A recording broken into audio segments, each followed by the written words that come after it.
Yeah, it's your boy, and we back, y'all.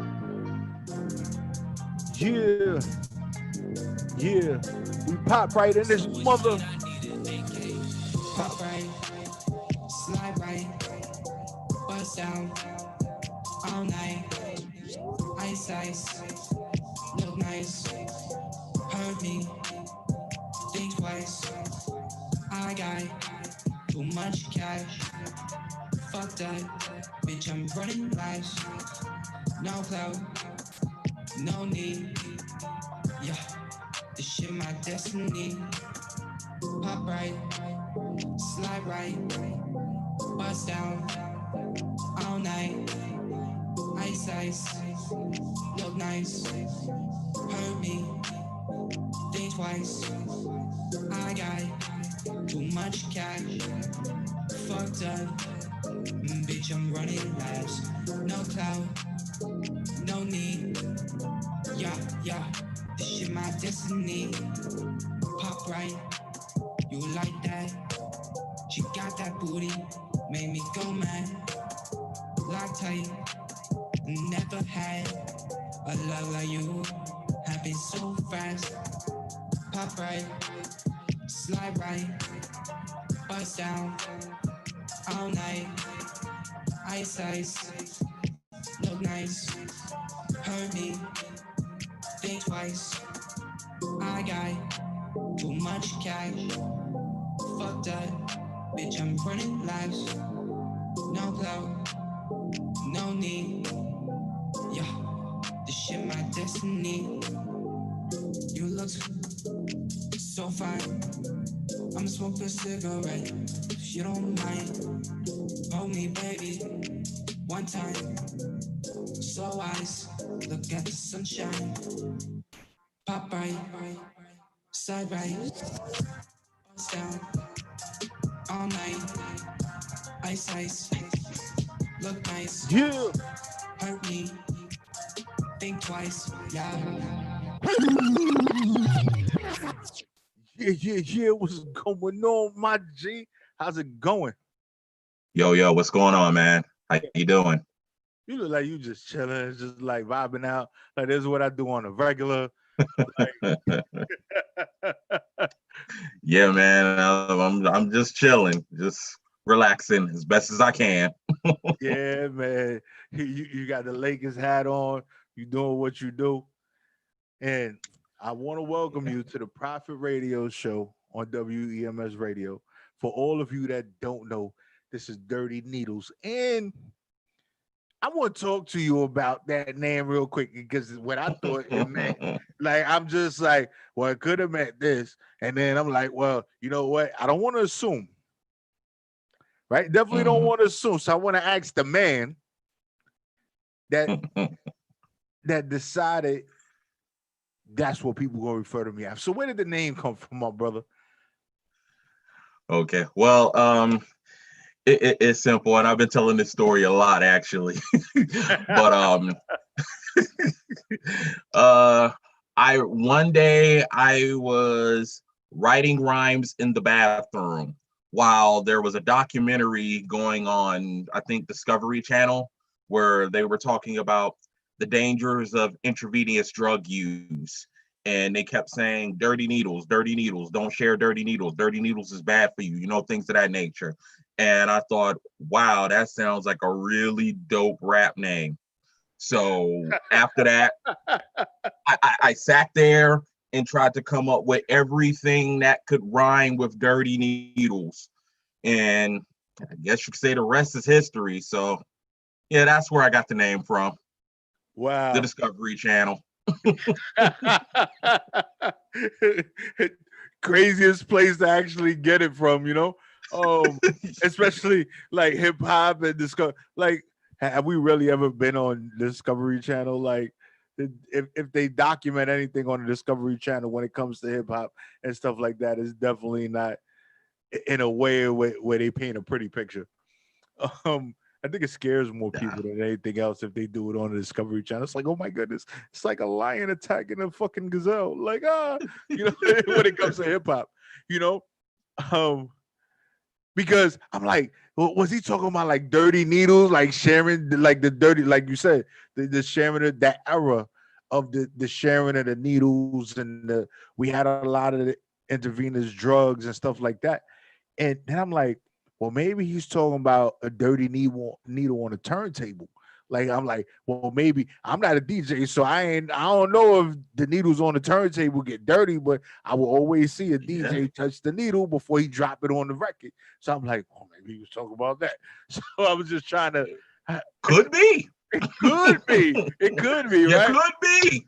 It could be right. Or whatever it is, some contamination going on, and there's a needle involved. So where are you actually located? Where are you from? I'm originally from Youngstown, Ohio, but I'm currently in Cleveland, Ohio. Been up here since 2010. Mm. So how's everything going with you as far as, you know, just the situation in the world right now? Well, I'm still alive, so that has to count for something. Um, as far as my psyche is concerned, I've been good. Earlier on though, it was a roller coaster, but now I figured out a way how to navigate through, in spite of everything that's going on in the world right now. Yeah, I know it's crazy.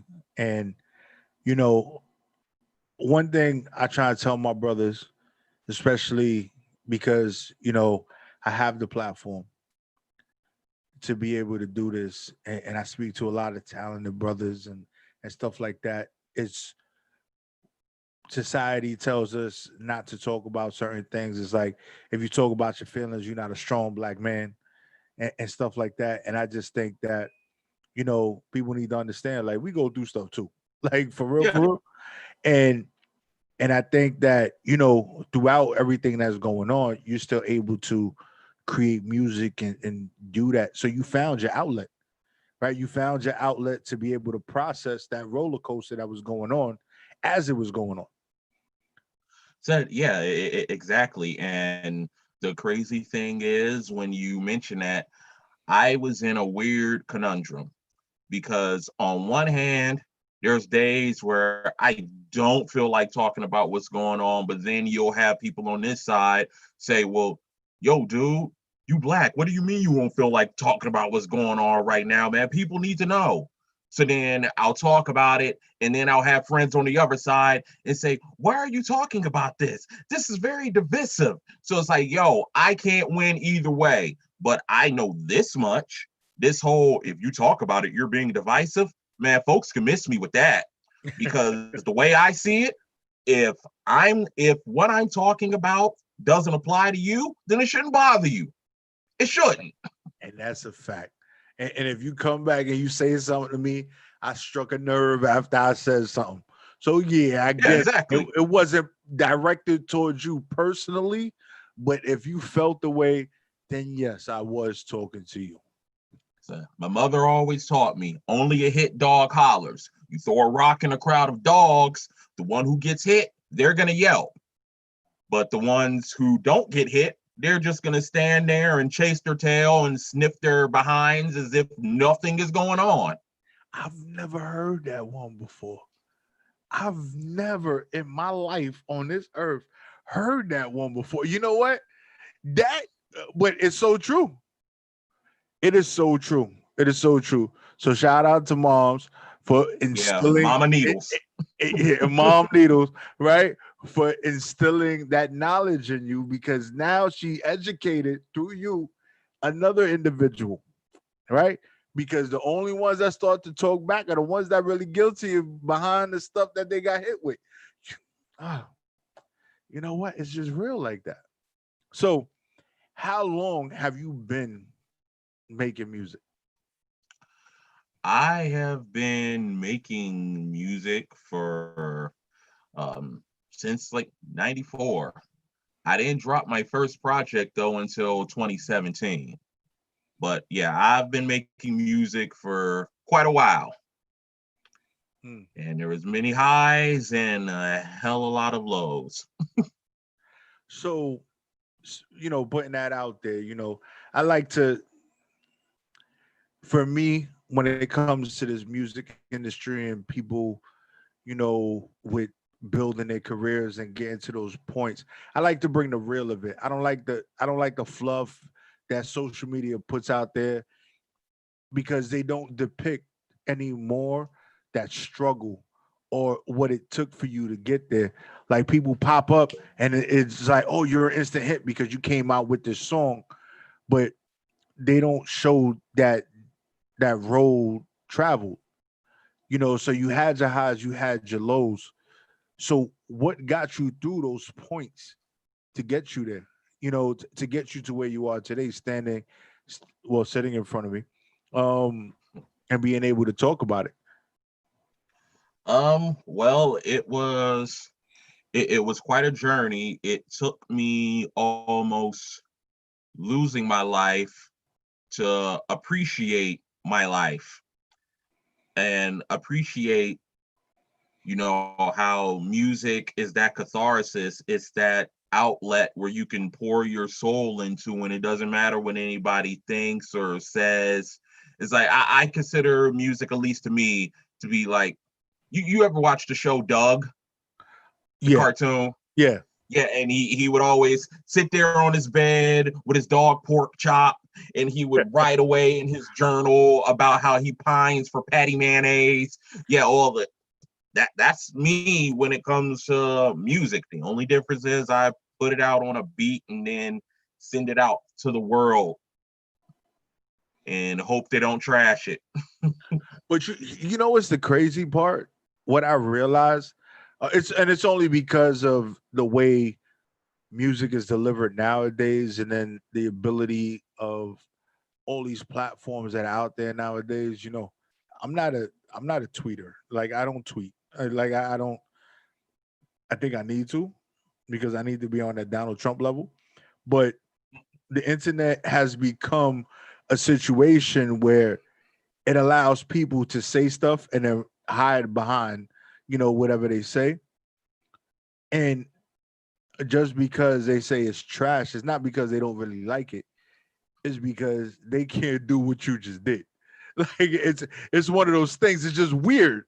To me, it's weird now. It's weird because it's like, oh, I can't do it, so I don't want you to do it. So yeah, what you just put out is trash. But for them to listen to it and say it was trash is because they probably really vibed with it. You know, they probably felt what you put out. I said, perhaps, but I'm gonna be 110% honest. A lot of times I hate the internet. I hate social media. It's a necessary evil. I mean, on one hand, you have positive experiences like we're here talking right now because of the power of social media and knowing mutual parties.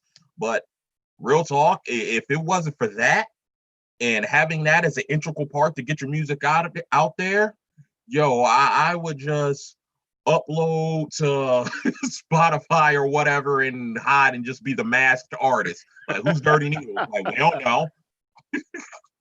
But it's crazy because you speak about uploading to Spotify, and just it's weird because you gotta kind of, it's like rolling dice, playing CeeLo on the corner. You gotta roll the dice and hope that somebody hit 4, 5, 6 to find you. Yeah, yeah. It's weird because there's so many people that take that avenue that you have to do something different. So in order for us to sit down together, yes, we do. There is a mutual party in order for this to happen. And yo, shout out all the time, yo. That's my homie right there, right? Shout out to MJ. Yeah. MJ's my G, right? I always make sure that when we do stuff, I take care of MJ first because she was there from the beginning. So, but it's just weird that there's no more of what we grew up in. You were saying 94. Yeah. 94, I don't remember how old I was. Probably whatever it was, it doesn't even matter. Um, but um, the interaction, and when it came to music, the grind was different, right? The grind was different. It was more hand to hand, right? And I grew up in an era where hand to hand was big, right? If you was a hustler in the street, there was a lot of hand to hand going on.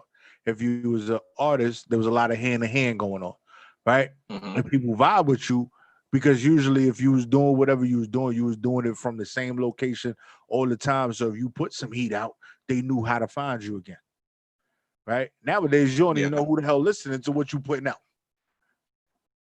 Nah, you don't. You just, you look on the app and it gives you some analytics that most people can't even understand. They say, hey, you got 62 listeners in Denmark. He was like, how the F did I get all the way out to Denmark? Like, I don't even know where that is. But Yeah. it's crazy. And I mean, I appreciate it. Hey, citizens of Denmark, continue to listen to my music. I appreciate it. But yeah, it was weird. I was having a conversation with someone earlier in the week, and I was talking about how different it was back in the day, where now you could just go online, type in Pro Tools crack, Ableton crack, and download a digital audio workstation right onto your laptop. You can go down to Guitar Center, get a microphone for $100 and get an interface for $100 and $200. You good to go. You in the game. Ain't that Back then, crazy? yeah, That's back then that crazy. wasn't the case. You had to write the record, find somebody to produce the record, find a studio that actually specialized in hip hop because I'm old enough to remember when hip hop wasn't even played on the radio. So yeah, you had to find a studio, spend money on the studio, get it mixed, pressed up, and then hope and pray to God you can move everything that you pressed up, or else it's going to be sitting in your closet in a big ass box. That ain't the case now. No. Now you can just put something out digitally, and if it flops, well, oh well, I ain't got to look at it. It's out there for the world to see. I hate to sound like that old guy to say, get off of my lawn, but young whippersnappers really don't know how good they got it, so they need to appreciate it.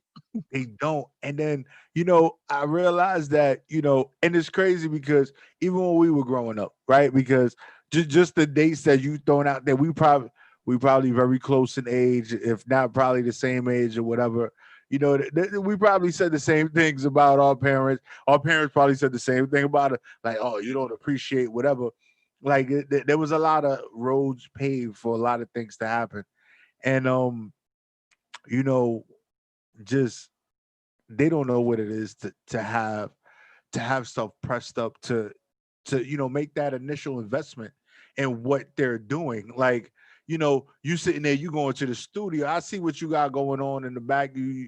Right, you're not just sitting there just playing around. Like you invested in yourself and what you Yeah, do. I got the iMac back there with the mic and the Apollo. And if you know anything about Apollo, those are not cheap. So yeah, when it comes to the investing, I definitely invested in myself. Yeah, you're not going to Guitar Center and buying and getting the extension for guitar. What was it? Oh, Guitar Band, or what was it on the iPads? Garage band. Garage Band. Garage band. Garage Band. Yo, you know what? Like, if I was around, if I was able to get to whatever the hell his name was, it wasn't Steve Jobs. Was it Steve Jobs? Steve Jobs was Apple, right? Yeah. Steve Jobs. I would have rang his neck when GarageBand came out because he done killed all the studios for everybody because everybody's like, oh, I got an iPhone, I got GarageBand, I don't need to do nothing. I could do this from my bedroom, boom, while I'm sitting on the toilet. It's just Yeah. weird. And while that's hilarious, and I definitely feel you at the other token, I'm glad that, these progressions were taken, because now, as an artist, there's really no excuse anymore. No, None. Oh, well, no. I can't afford studio time. Well, if you save up, like, even if you save up under a rack, you could put a studio in your crib. You could record in your house. Say, yo, there's young bulls online right now that would probably out engineer young guru, just run him under the table. And they're like, yo, just give me $20 to mix this record.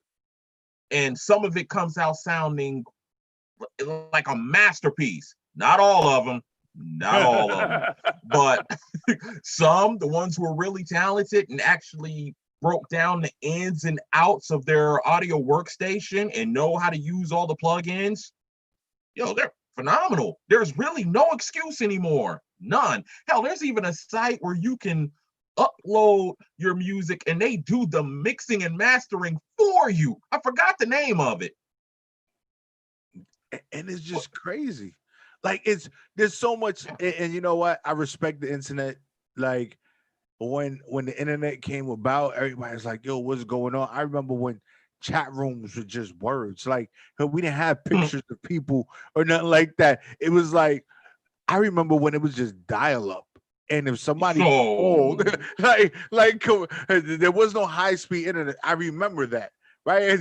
That was the era. Like I was took junior 32 minutes high school to download one song. For real. Where now it takes 3 seconds. Like, Yeah. Right? You know, it's the appreciation for the craft. I remember how it elevated. Well, we got Facebook and everything we got going on. Yeah. I remember when back in the days we had those things, right? It was Skullneck and all those other situations that were very whatever. But as it progressed to where it is today, we're able to communicate and reach people around the world. Like I hear the sounds of what Europe got going on and Africa, West Africa, South Africa, things like that, Australia, and that wasn't possible before, right? No. And then what I love about the situation is that an artist, right? Hip hop was born, birthed, created, manifested, in New York, uptown. It's spread across the United States. But as we are where we are within hip hop, overseas, where we don't even realize it, we're in 2020. They're still rocking in the 90s. Like they still rocking with the 90s sound.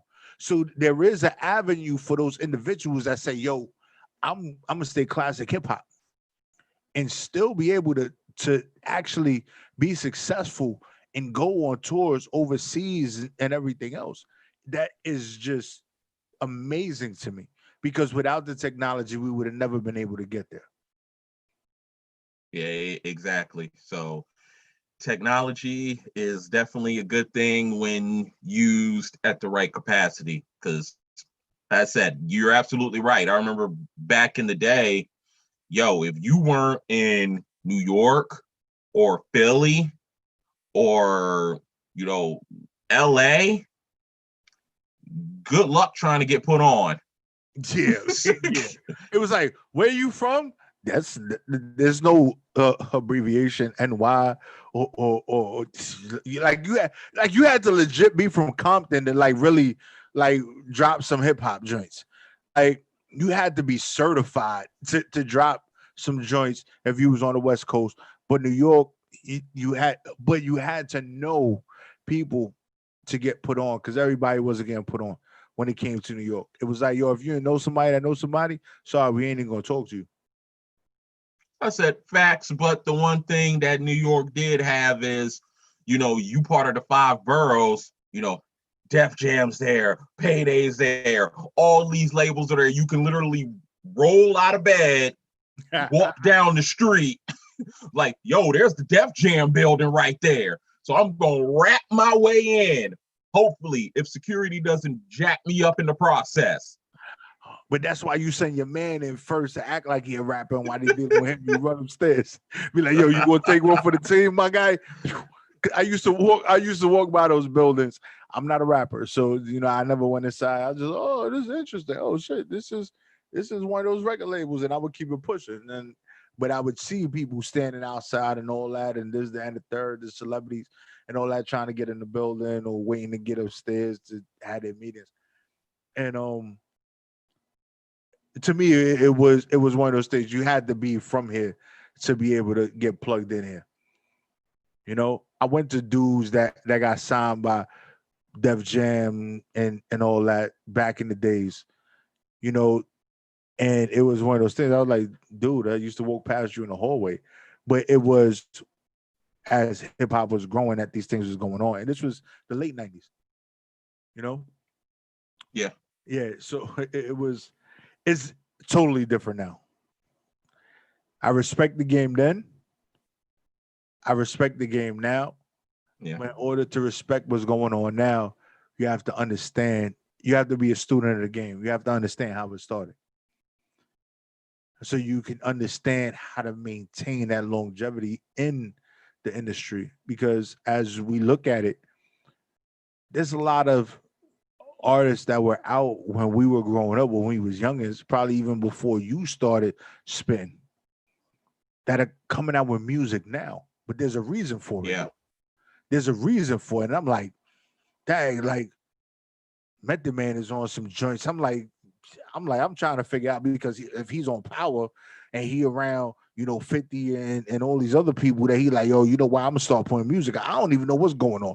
But Method was one of my dudes. Like I was going to METHOD, man. Like that was what I grew up on. And to see him reemerge and do what he's doing now, there has to be a need for it. I think a lot of people are frustrated from what the mainstream is putting out, and we're stepping up to change it.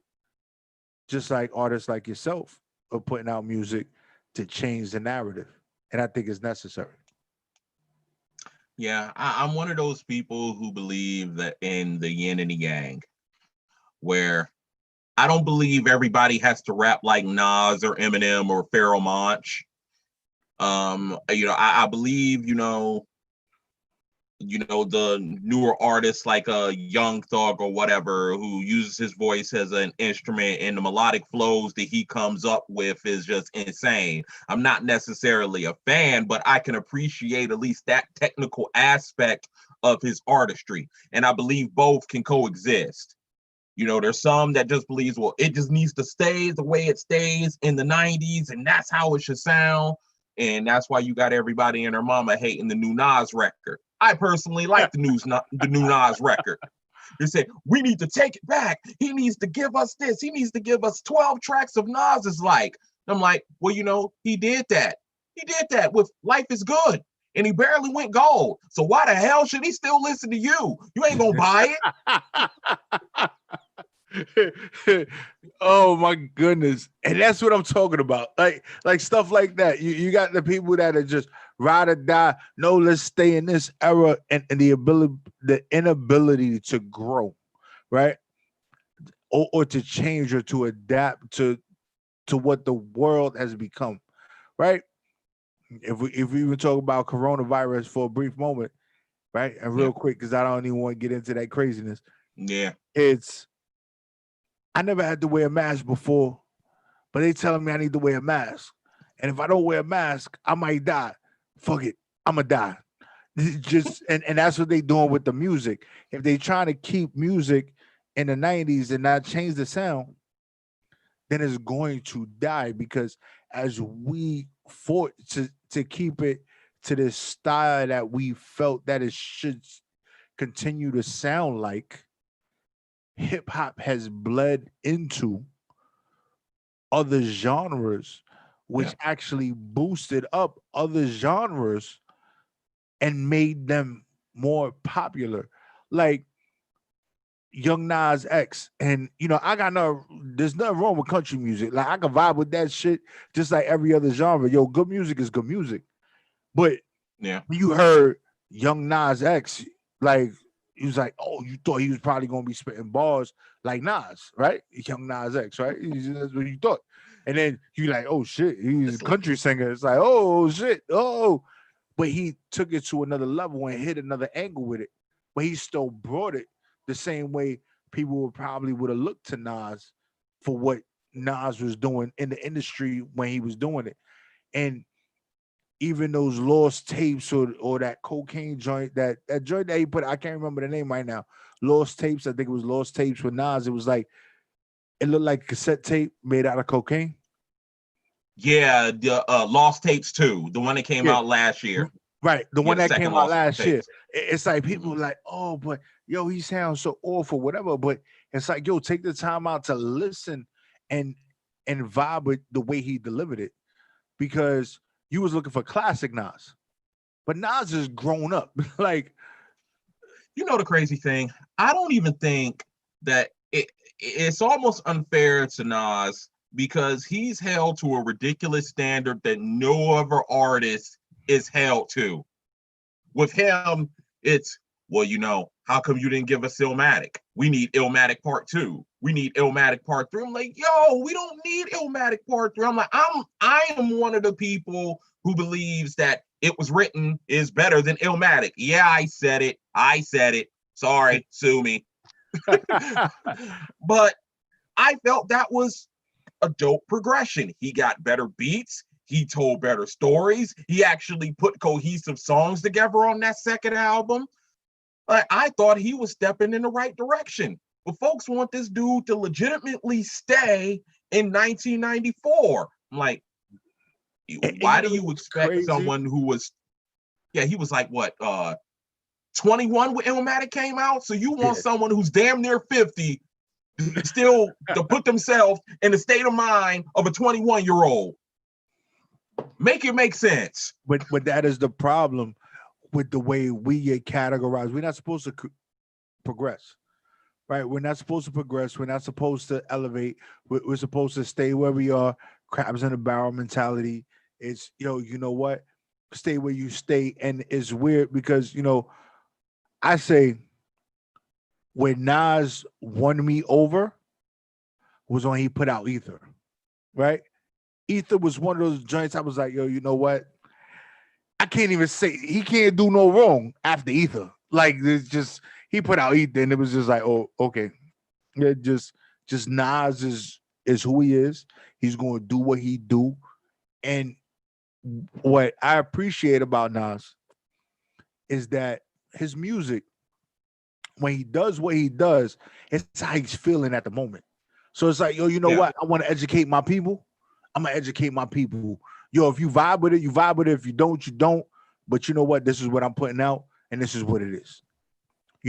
When he had his pops on his joint, when he did the whole joint with his pops, like, I thought that joint was fire. People were like, oh, that's garbage. I'm like, what are you, crazy? Like, do you even realize the message that he's putting out right now? Being on there with his pops, and his pops did his mom's dirty, and there was stories told about it, but he's sitting there with his pops. Right? Yeah. And a lot of people that criticize a lot of the things don't know the history behind it. They don't do their homework. Like when Nas was 21 and he was doing those Illmatic joints and everything else, Nas was in the streets. His brother got killed, QB Project. Like, this is what was going on. Nas ain't worrying about nobody getting killed around him. Nas is somewhere where nobody could touch him. Like, yeah. Nas is a multi-millionaire, multiple investments right now. I'm like,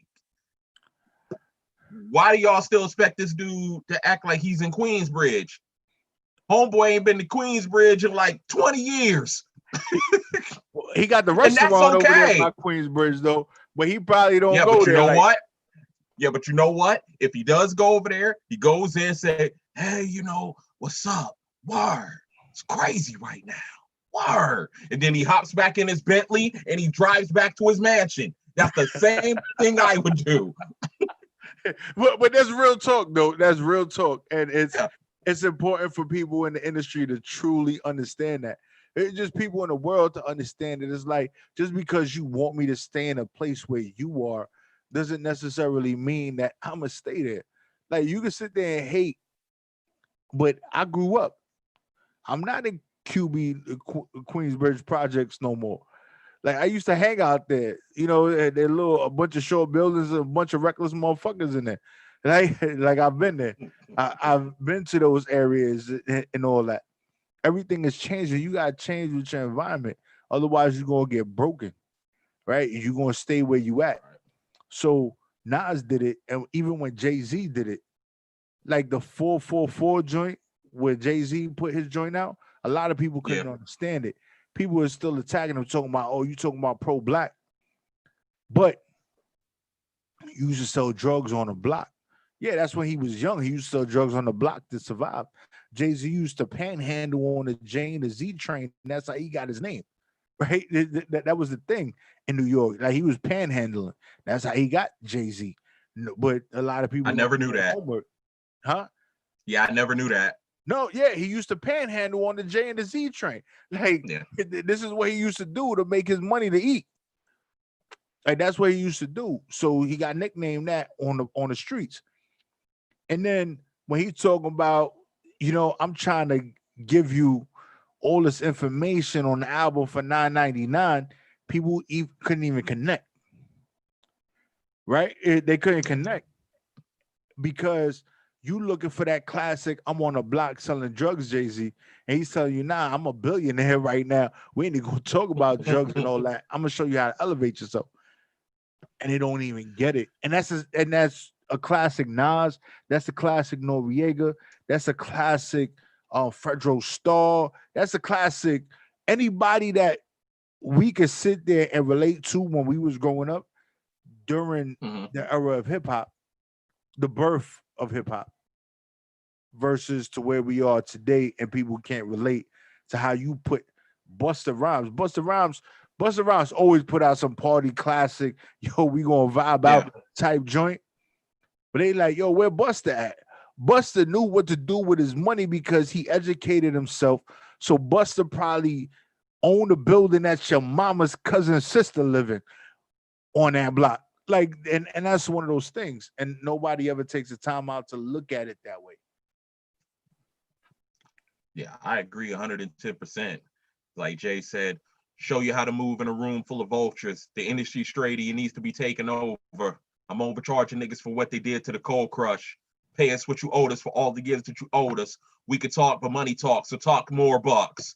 It's like, yo, when he said those lines on that talk, like I didn't get it until years down the line.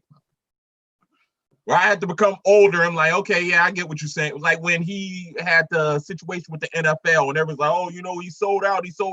And then I was taken back to that song where he's basically saying, yo, the only way I can change this shit is if I get in on the inside. A room full of vultures. Like, yeah. And then when he got into even when he was a minority owner of the Brooklyn Nets. Yeah. Right? He knew what he was doing while he was doing that. Like, but he knows, like, yo, I'm Brooklyn all day. Like, I can't approach it guns blazing. I bring the homies through and we lighting shit up. That's not the way it works. we can't do that no more. Money different. It's just accounts different. We dealing with global money. Like, I'm in a whole different tax bracket right now. We're not talking about the pack that we stashed under the garbage can on the block and somebody took it.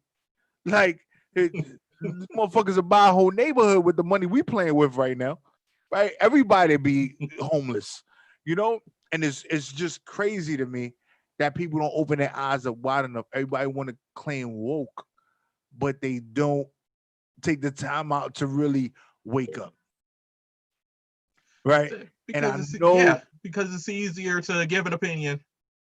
I was gonna say it's easier to give an opinion instead of actually doing the research. What fun is that? Like, that's no fun. Yeah, like, it's like, I'm just gonna talk my shit from over here. I'm like, it is what it is. But I want you to introduce this joint that you sent to us, right? I want you to introduce yourself for the people one more again, and then we're gonna play this joint for the people because we done got so caught up in the whole hip hop and everything else. It's like, forget it. So yeah. Sup, ladies and gentlemen. My name is Dirty Needles. The name of this song is called Making It, featuring Alexa Gold. She's out of Philly. This song is just about, trying to make it. through any means necessary. I'm coming from a musical aspect, but this can be applied to any aspect in life. So I hope y'all enjoy. Yeah. You are tuned into WEMS Radio, where we are bringing life back to the industry.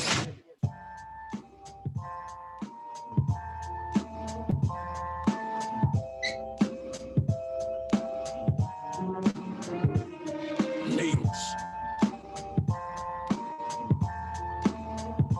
I gotta make it. I didn't come this far to lose. I paid my dues and now I'm ready. I walk through the valley of the shadow of death with my machete and I'm swinging till there's no one left. Standing in the way of my goal and with one last breath, I spoke it into existence. I'm here to claim what's mine and God blessed me with the gift of persistence. I'm equipped with blind faith that's unmovable and I'll be damned if I waste away in this cubicle.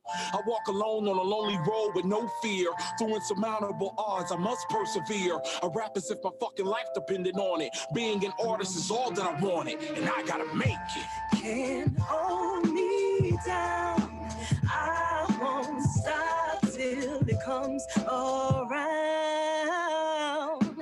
They can tell me no, but I'm gonna make it on my own. It all started back in '94. I felt the weight of the world was pinning me down on the ground as if the police were frisking me. I tried getting up, but something just took a hold of me and molded me into the person that I would grow to be. I started writing my entire life inside of that binder. Those spirals attached felt like barbed wire. Nothing could tear the pages away from me. I'm enamored with giving it all I have when it comes to honing my craft. If I practice what I've written in the mirror every single night, I might have a chance of being different from these people who gave up out of fear of failure. I'm sorry, giving up isn't part of my character. I gotta make it.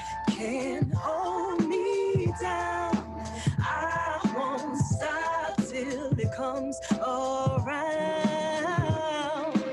They can tell me no, but I'm gonna make it on my own. Here I stand at the ripe old age of 30-something, but I rap with the hunger of a young Tim Duncan. I power forward through all the trials and tribulations I've endured. Young Simba became a king the minute I hit record. I had a deal and lost it. I couldn't deal with losses, and now I'm grinding on my own way, feeling lossless. I used to give a fuck, and now I give a fuck less. I'm drowning the disbelievers who discourage the process. I wrote this for the old heads on the globe. Never put an age restriction over a goal. I'm Kobe with the shot. Either I make it or I don't. At least I know I gave everything of my soul, and I gotta make it. Can't hold me down. I won't stop till it comes around. They can tell me no, but I'm gonna make it on my own. Figure out that you're lost someday. Come to see that you go your own way. It's hard to make it to the top these days, but I'm gonna make it. I carry on just doing my thing. Wait for the phone to ring. Making it with all the joy it brings, 'cause I'm gonna make it. I wrote this for the old heads on the globe. Never put an age restriction over a goal. I'm Kobe with the shot. Either I make it or I don't. At least I know I gave everything of my soul, and I gotta make it.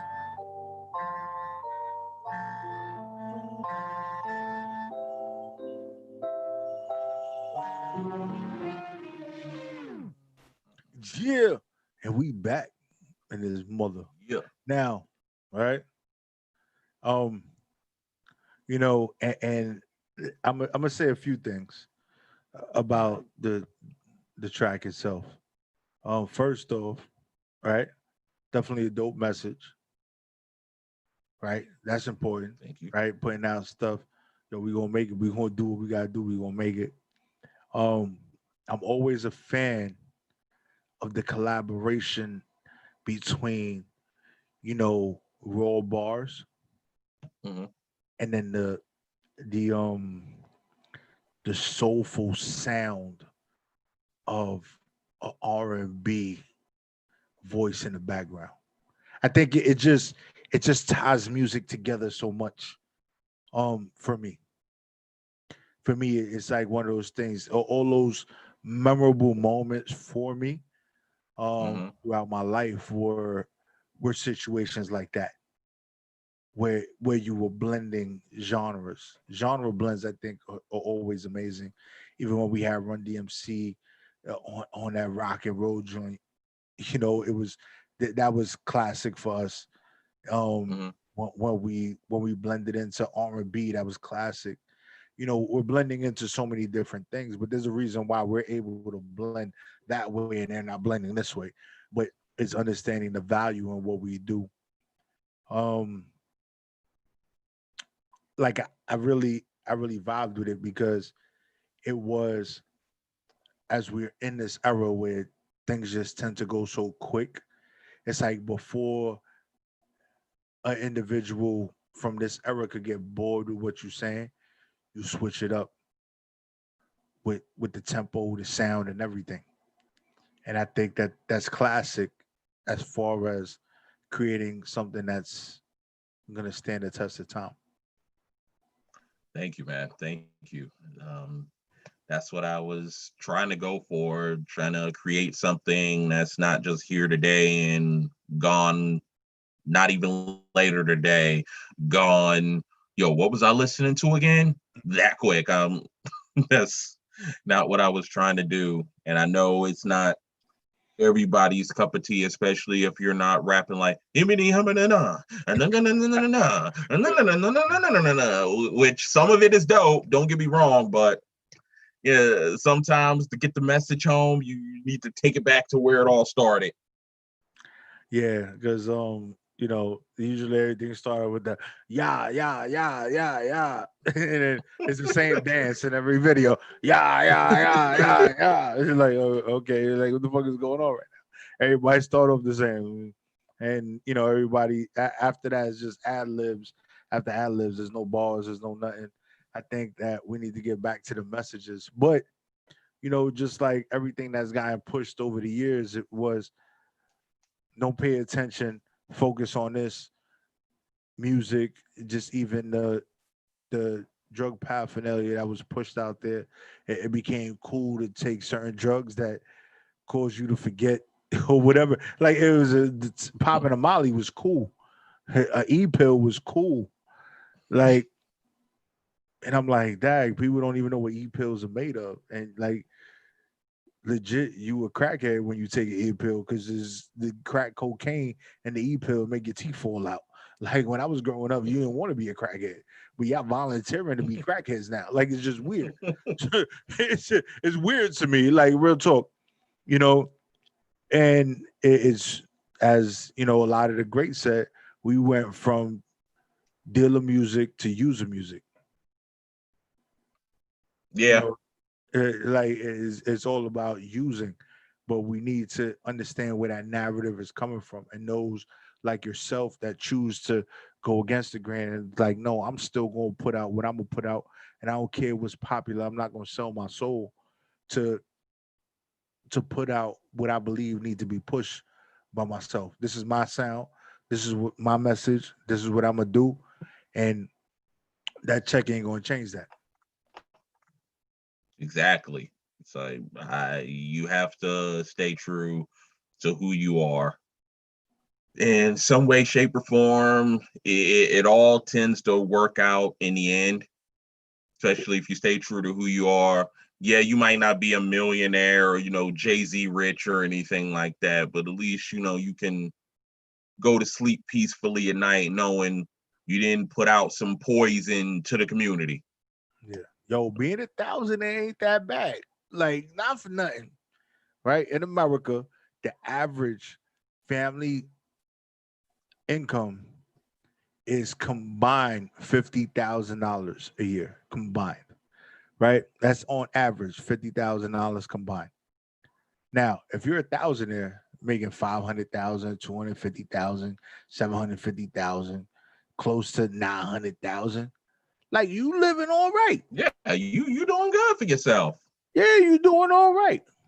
You doing Like good. the checks that come in every 2 weeks are like really hefty. Like you can do some things with that. So you don't, but everybody, but it's a lot of the internet and the social media yo, if you're not a billionaire, then you ain't really doing it. Like a lot of these artists that are portrayed to where they are in the industry are not really that rich, right? They're thousandaires, like on the higher scale of being a thousandaire, or they might be in the low millions, 1 million, 2 million, whatever, as far as income from the year. But they're literally broke because the amount of money that they spend every year just to live or to maintain that lifestyle, it's like if they working at McDonald's. I said, I'm like, yeah, but I'm like, let me tell you something.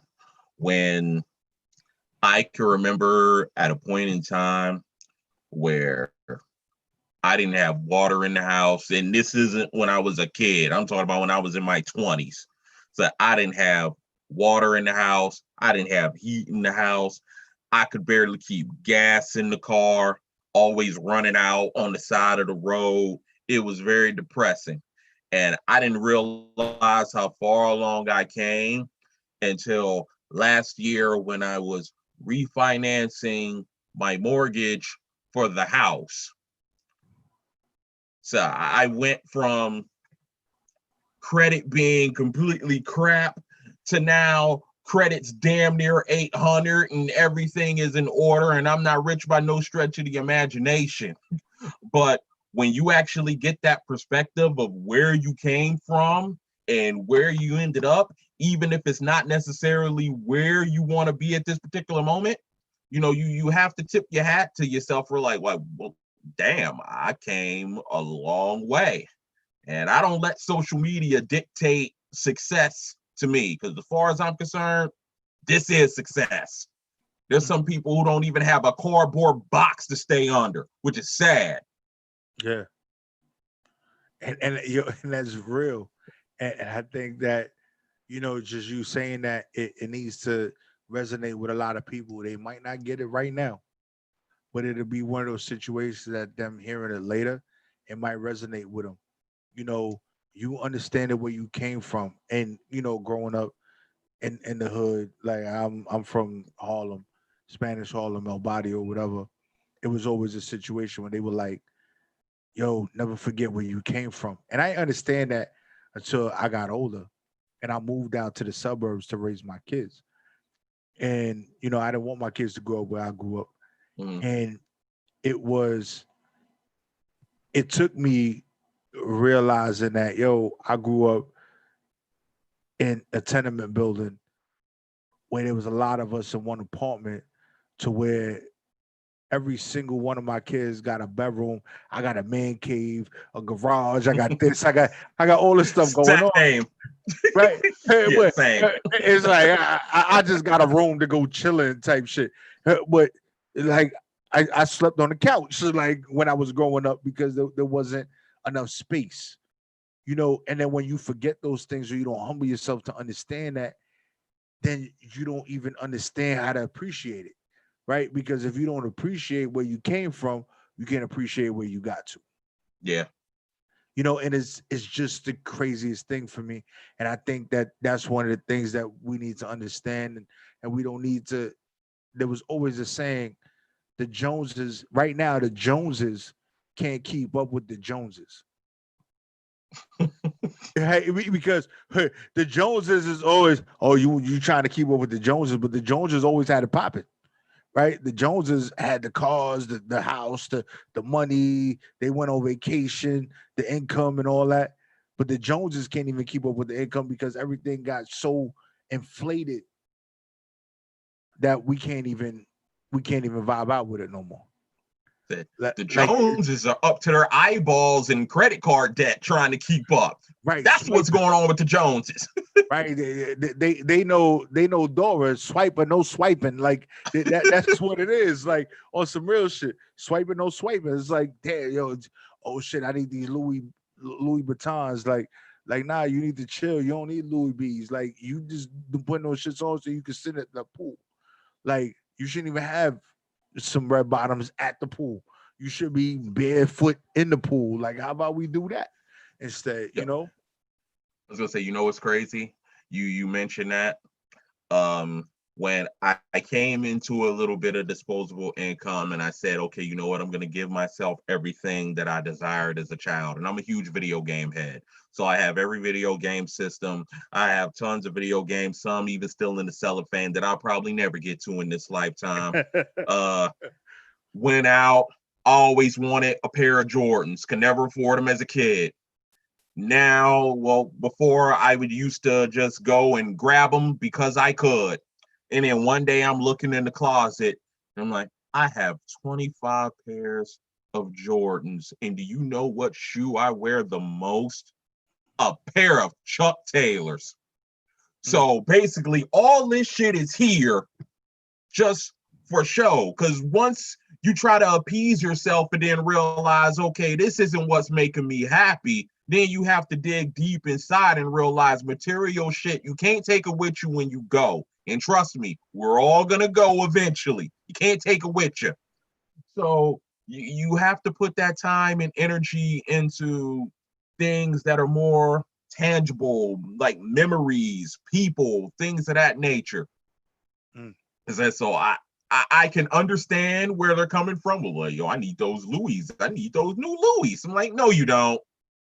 No, you don't, because whatever you're swiping that card for, that's not going to take away the pain that's inside of you or something that you're trying to submerge from your past. So just deal with it. Yo, and no lie, like I will tell you, and this is not even a made-up story, right? My oldest daughter, I was having a conversation with her, and I'm like, yo, how much you pay for that belt? Like $300, right? And she's like, no. I'm like, how much did you pay for the belt? She's like, 600. I treated myself. I said, $600 for a belt. Like, I'm like, what? Like, I make probably 3, 4, 5 times of what you make for the year. I wouldn't buy myself a $600 belt. just that's just what I'm saying. And I'm like, huh, really? But it's the whole keeping up with the situation and trying to appease individuals that are watching.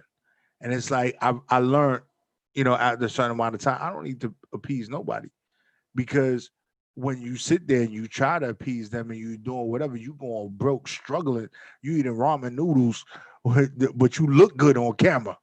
Like you look good on camera. And then when you lose all that, shit, them same people you trying to appease, they're gonna be laughing at your ass like, ha ha ha, look at him, broke ass bum nigga, ha ha ha ha ha. Like, you know how that shit go. And somewhere Dave Ramsey, you heard of Dave Ramsey, right? Yeah. Somewhere Dave Ramsey is like, man, I told you, stupid son bitches. I told y'all. Nobody wants to listen to me. Yeah, and it's just real. So before we get up out of here, I want you to give everybody your social media handles. Yes. My social media handles is Dirty Needles 330 on Instagram, Twitter, Facebook. I also have a website, dirtyneedles330.com. Yeah. There you can catch all of my music and music videos, and sometimes I like to blog.